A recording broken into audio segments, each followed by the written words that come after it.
Hi, my name is James Lavenue, and this is my presentation on the Lego case study.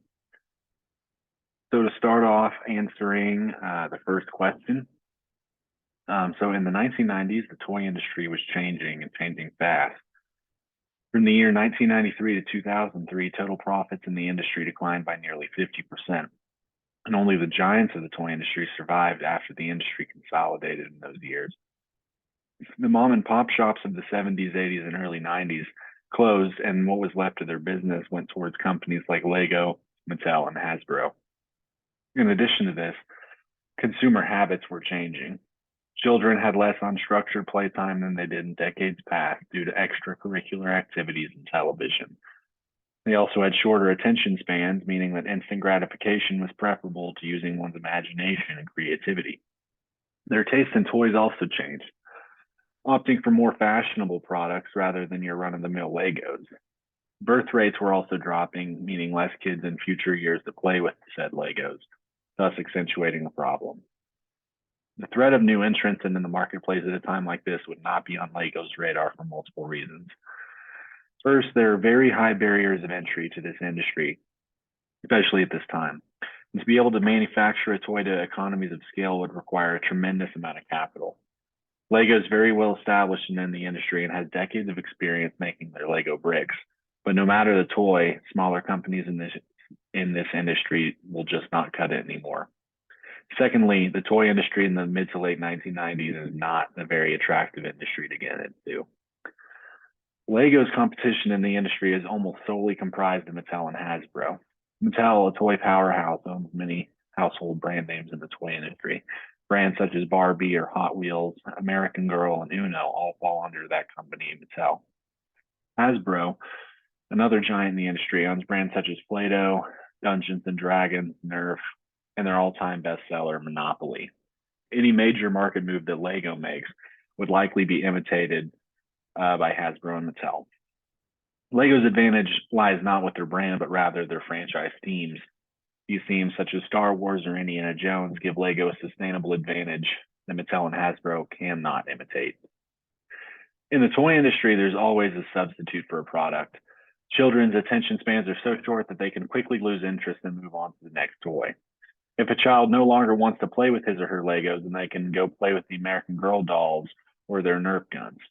Unfortunately, there's no toy in the history of the world that cannot be substituted, so it is important to at least make sure that your toy can't be imitated. The bargaining power of suppliers in Lego's case deals directly with materials prices. The large majority of Lego's products are manufactured using polymers, and one of the main components required to manufacture this material is oil. Prices for oil can be highly unpredictable, affected not only by the market itself, but by world politics as well. Lego also has to outsource manufacturing for certain things that they cannot produce on their own, such as durable cardboard boxes for their board games. Prices for those boxes would be tied to the lumber market, a much more stable market than that of oil. Given the fact that Lego primarily sells to retailers such as Walmart and Target, there is little room for negotiation. Retailers like this can easily just make a deal with another toy manufacturer and not have to think twice about it. But for the majority of retailers, toy sales make up a very small portion of their total sales, so they have much less to lose than Lego if they were to renegotiate their deal or to choose another toy manufacturer altogether. Given the industry that Lego's in, they have little leverage in dealing with their customers. There were many factors dealing with Lego's management as well as their business model that led them to the brink of bankruptcy in the early 2000s. Regarding management, the laxity of Lego's upper management in the latter half of the 90s led to the backlogged inventory as well as the inefficient processes in manufacturing and customer service.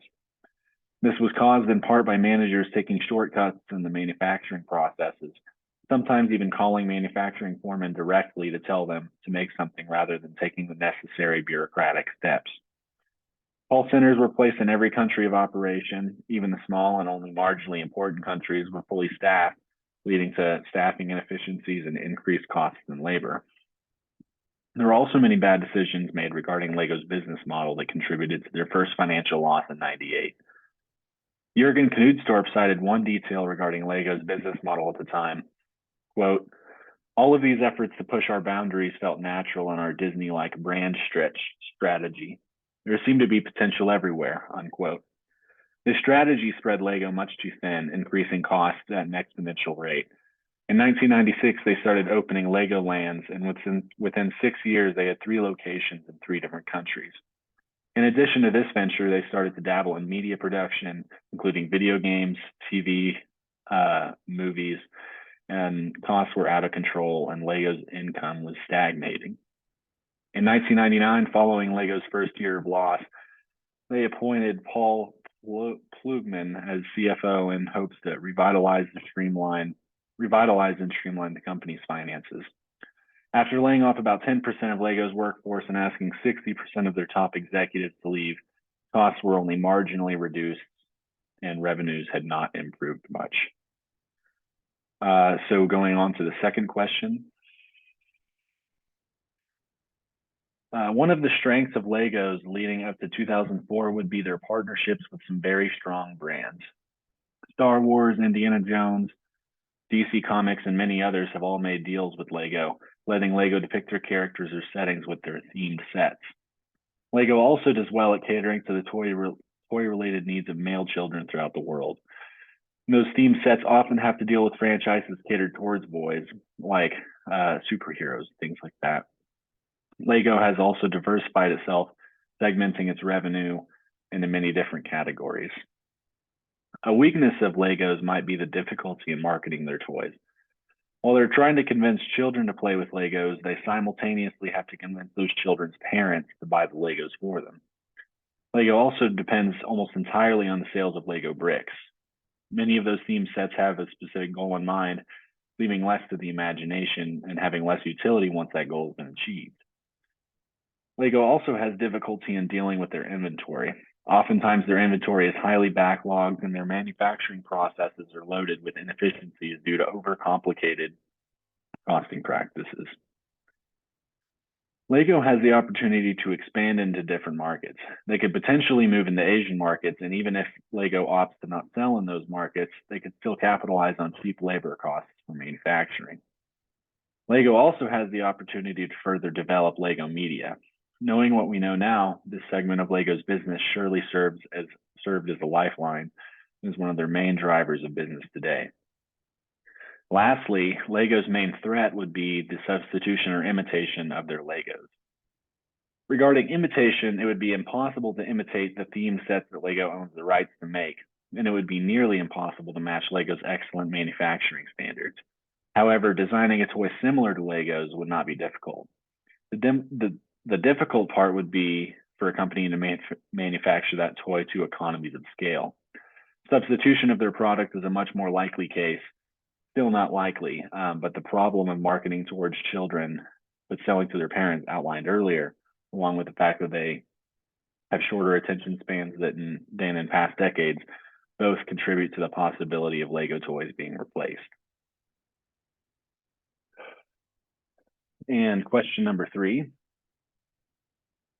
In 2004, Lego appointed Jürgen Knudstorp as CEO, hoping that he would lead Lego out of their financial distress. Immediately, he took action trimming the fat from the company and settling outstanding debt. All 3 locations of Legoland were sold to a private equity company called Blackstone, and in this deal, Lego received $375 million and were also able to keep a 22% stake in the parks, as well as retain some branding rights. With bank debt settled, Jürgen took to streamlining operations, reducing costs, and refocusing the company on the Lego brick, their original bestseller. Lego at the time had around 12,000 different components that they manufactured for their various sets. After Jürgen decided to refocus the company on the Lego brick, this number was cut down to around 5,000. He also rebranded the plus-size bricks back to their original name, Duplo. Lego also decided to indefinitely suspend their Lego media segment. At that point in time, it was nothing but a money pit. Later on, however, it would become one of Lego's main drivers of revenue. In addition to reducing the component count and suspending Lego media, Jürgen also decided to outsource much of Lego's manufacturing, given the fact that their manufacturing standards were no longer one of their competitive advantages. Flextronics, a company that specializes in polymer molding, was contracted by Lego to manufacture the majority of their remaining components, the 5,000 that remained after the downsizing. Jurgen thrived in a company that Pflugman struggled with because of their differences in ideology. Pflugman believed that the most valuable asset of Legos was their brand. And for this reason, he went with the brand stretch strategy, literally stretching Lego too thin until their costs far outweighed their revenues. Jurgen had a different way of thinking. He believed that Lego's most valuable asset was the Lego brick instead of the Lego name. For this reason, he accentuated the sale of the Lego brick, consolidating business practices and returning Lego to a sustainable level of growth. In addition to that, Pflugman liked to rotate his managers' positions to stimulate innovation, assumingly. Every 6 to 12 months, they would be given a different assignment, and this is directly contrary to Jurgen's practices of keeping managers in one position for a long period of time. He wanted them to become the best at what they were doing and to be able to develop their abilities instead of having to acquire new ones for a new position. Question number 4. Following the year of 2006, Lego was no longer on the brink of bankruptcy and finally had the opportunity to grow again, as long as it was slow and sustainable. Given all of the consumer data that was more available than ever, Lego's SKU designers were able to listen to consumers. Jurgen's improved design and manufacturing processes also helped to reduce the time it took to design an SKU and take it to market. In the past, many expansion moves made by Lego were in the effort to expand their brand name rather than expand their innovation and product portfolio. Lego, under Jurgen's leadership, also made a mission out of forming as many valuable partnerships as possible, as those partnerships essentially served as fuel for innovation in the company. Entirely new ideas, however, were heavily scrutinized before being released to the market. Jurgen also organized what Lego calls the Concept Lab. This group, comprised of 19 high-level developers at Lego, was tasked with coming up with fundamentally new ideas for products. It is said that their vetting processes for ideas was so strict that 72 ideas were rejected before even one was accepted. Knutstorp's philosophy for innovation is focused on achieving short-term goals to then in turn achieve long-term goals. And he can be quoted as saying, "Personally, I believe more in incremental continuous improvement than true innovation breakthroughs." And the last question, question 5. For this industry analysis, I'll be looking at 3 different decades: the 1990s, the 2000s, and the 2020s. Starting in the early 90s, the toy market is looking very hopeful. Revenue for the industry as a whole had been rising steadily, and for Lego especially, who had accounted for over 80% of the total construction toy segment in the years past. Mom and pop shops were on their way out, and toy makers were consolidating and expanding. A wise investor might be attracted to the toy industry at this point in time, although things did not necessarily turn out the way the industry had hoped. In the mid-2000s, the toy industry is barely starting to recover after a decade of losses. The profit pool for the toy industry had decreased by nearly 50% in the past 10 years, and by this point, the toy industry was almost completely concentrated into retail stores such as Toys R Us, Walmart, or Target, and consumer preferences were changing quickly. The video game industry was growing at an exponential rate and taking profits away from companies such as Lego and Hasbro. Many investors would be wary of investing in the toy industry at a time like this. Lastly, the toy industry today in the 2020s is seeing healthy and organic growth. The current market size is around 140 billion, and that number is expected to double in the next 5 years. The toy industry and the video game industry are highly integrated at this point, or at least share many of the same participants. Lego, for example, developed a new reputation surrounding their Lego Star Wars video games. These games were and still are fan favorites for many, and is a main source of revenue for Lego now. Investors would likely not put money into the toy industry right at this time, considering the impending recession.